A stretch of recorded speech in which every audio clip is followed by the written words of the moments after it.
8 meters below the Iraqi desert, they found a chamber sealed for 4,500 years. Inside, a woman covered in gold from head to foot. On her body, a cylindrical seal with just 2 words.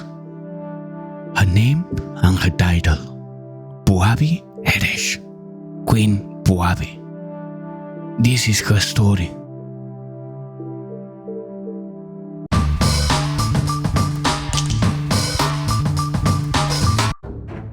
In December 1927, British archaeologist Leonard Woolley was excavating at the Royal Cemetery of Ur in what is now southern Iraq. He had spent a month working a site that had already yielded surprises, but nothing had prepared him for what he was about to find. An intact funerary chamber, more than 8 meters deep, sealed for around 4,500 years.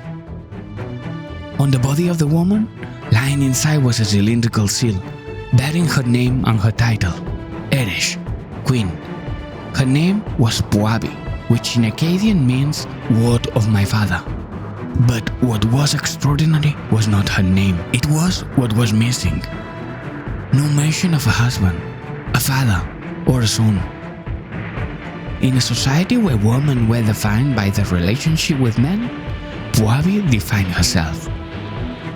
Many historians believe she ruled in her own right. When the earth covering Puabi's body was carefully removed, what emerged was a headdress of gold weighing more than 2 kilograms. 12 meters of gold ribbon coiled at a base, 4-layer crowns of gold leaves, flowers inlaid with lapis lazuli and carnelian, and a pair of crescent-shaped earrings. Beneath the headdress lay a mantle of thousands of gold beads and precious stones covering her torso. 10 rings on her fingers, and around her zoomorphic amulets. Fish in gold and lapis lazuli, golden antelopes joined at the back, a sleeping calf carved from solid lapis lazuli. Gold and silver vessels, a decorated lyre, and marine shells that still contain traces of cosmetic pigments. Her makeup was still there, waiting. All of it, the leaves, the flowers, the fruits, the animals, was not decorative whim. It was a symbolic language. Fertility, abundance, the power attributed to the goddess Inanna. The massive gold over Puabi's head was a halo, an aura engineered to project a supernatural radiance. We do not know whether Puabi intended to be a goddess, but her burial had been designed so that, upon crossing the threshold of the underworld, she will arrive wrapped in the visual language of the sacred. For decades, researchers studied Puabi's regalia as archaeologists, art historians, and philologists. But no one had looked at it with the hands of someone who knows how to make jewelry. Until Kim Benzel. Her approach revealed that these pieces were not designed to impress. They were objects loaded with ritual logic. Each piece had been made through an extraordinarily laborious process of hammering, designed to maximize the brightness and purity of the metal. The craftsmanship pursued what we might call seamless perfection. Each jewel made from a single piece of gold, erasing every trace of the manufacturing process. The object was not supposed to look made by anyone. It was the same principle used to make gold statues in Mesopotamia. Remove the human hand so that only the divine presence remains. Not all the objects were metallic. Others were made of fine woods, covered in thin sheets of gold or silver. The wood, buried in the soil of Mesopotamia for 4.5 millennia, rotted and vanished. In many cases, what remained was only earth of a slightly different color. A stain on the ground where a musical instrument, a sculpture, or a piece of furniture had once been. Woolley found a solution as simple as it was brilliant. When he detected the void left by the decomposed wood, he poured plaster of Paris into the cavity. The same technique used at Pompeii some decades earlier, and obtained a perfect mold of something that no longer existed. That is how he recovered Puabi's silver lyre with a cow's head.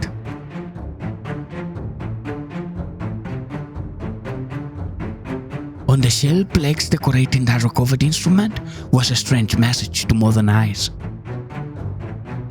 3 scenes telling a story in which animals adopt human postures.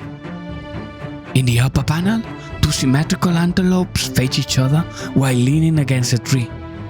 In the central plaque, one of the antelopes is being devoured by 2 standing lions. In the lower register, only a feline and a ruminant being mauled by the first. These predation sequences have been interpreted as representations of the conflict between the forces of order, civilization, and the chaos of wild nature. That thin line between the 2 worlds is equally reflected in the people who accompanied the queen in death. 3 attendants were found in her chamber, 2 near her head and 1 at her feet. But in the context of the royal cemetery of Ur, that was restrained. Woolley identified 16 royal tombs in the enclosure, with massive human sacrifice in pits adjacent to the main chamber. The scale was staggering. The Great Death Pit contained 74 bodies, 68 of them women, arranged in orderly rows. Another royal tomb held 63, including soldiers with copper helmets and spears forming an eternal guard. A recent reanalysis repositioning the main chambers and the sacrifice zones suggests that Puabi may have had her own death pit that was never found, still excavated beneath the site.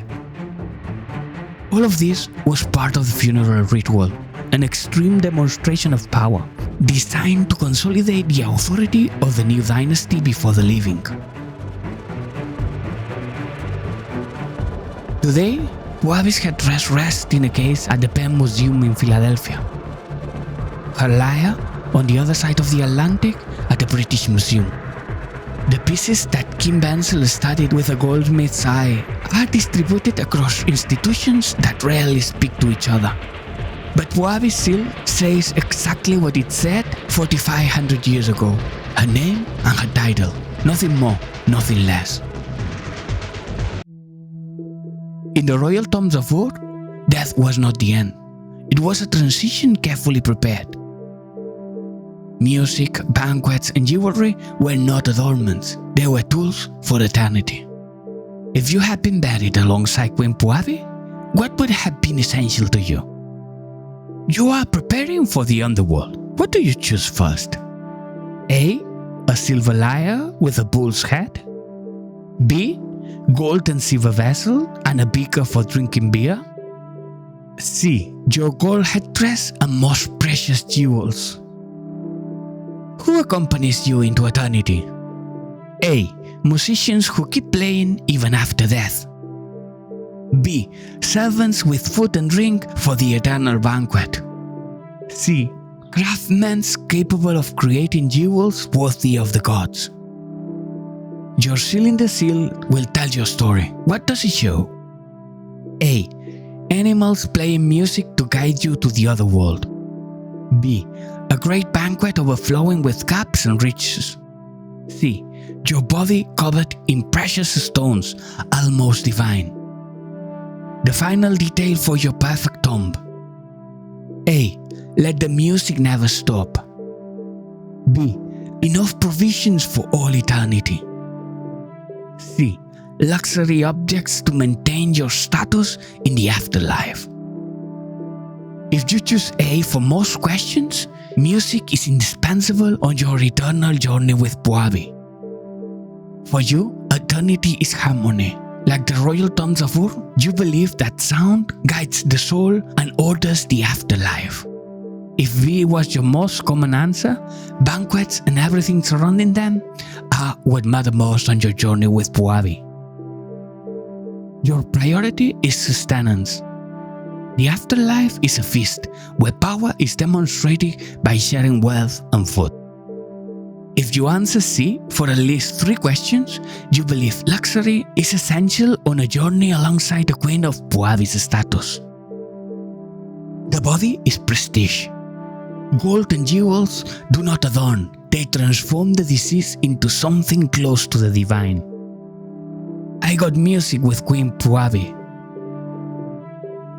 What did you get? If you got luxury, you understand that the body is not merely remains, it is something that must be transformed. In Egypt, the same logic led to something very different, controlling it.